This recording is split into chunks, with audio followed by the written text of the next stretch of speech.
Après un bond de quelques centimètres qui me fait passer prestement de l'hémisphère nord dans l'hémisphère sud, et après m'être acquitté des quelques tâches très matinales de ma communauté d'accueil, je me retrouve en face de celui que j'attends depuis 23 ans, le volcan Cotopaxi.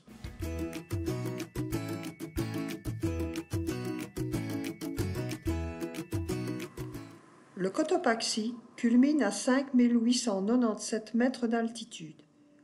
Il est le plus haut volcan actif de ce pays. Il représente un cône parfait dont le cratère principal mesure entre 550 et 800 mètres de diamètre.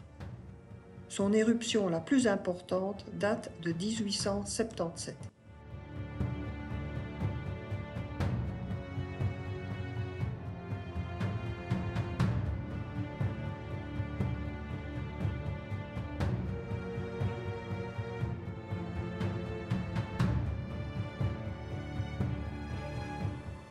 La brume est assez dense et le vent fort, mais la progression se fait sans difficulté jusqu'au refuge José Rivas, situé à 4864 mètres d'altitude.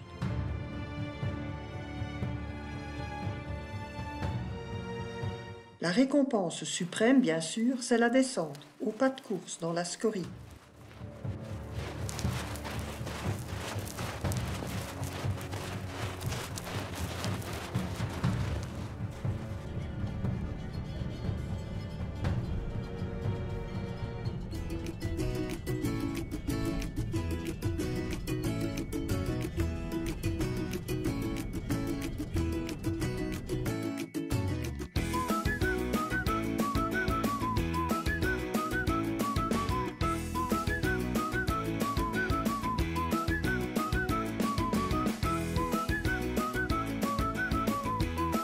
Avant de prendre le chemin vers l'autre géant, le Chimborazo, un bref arrêt au lac du volcan Quilotoa s'impose. Le volcan Quilotoa culmine à plus de 3900 mètres. C'est le petit frère du volcan Cotopaxi, même s'il est tout de même âgé de 40 000 ans.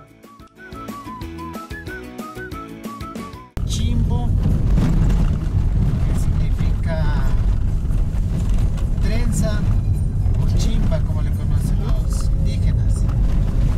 Y raso significa hielo. Entonces chimborazo significa trenza de hielo.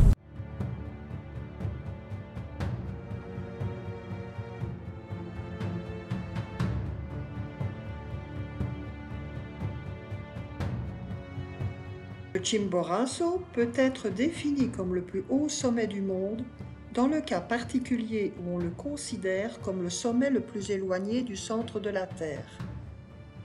En effet, le sommet du Chimborazo se trouve à 6 384 000 km du centre de la Terre, tandis que l'Everest en est distant de 6 382 000.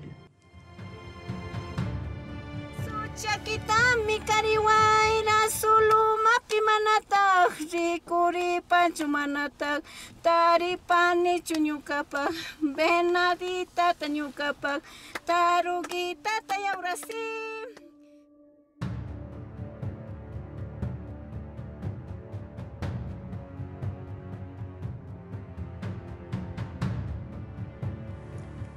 Ma guide et moi nous contenterons d'aller jusqu'à la lagune de Condorcocha, à 5100 mètres d'altitude. Que c'est beau! La neige est épaisse et le soleil brûlant, et ce silence, un régal.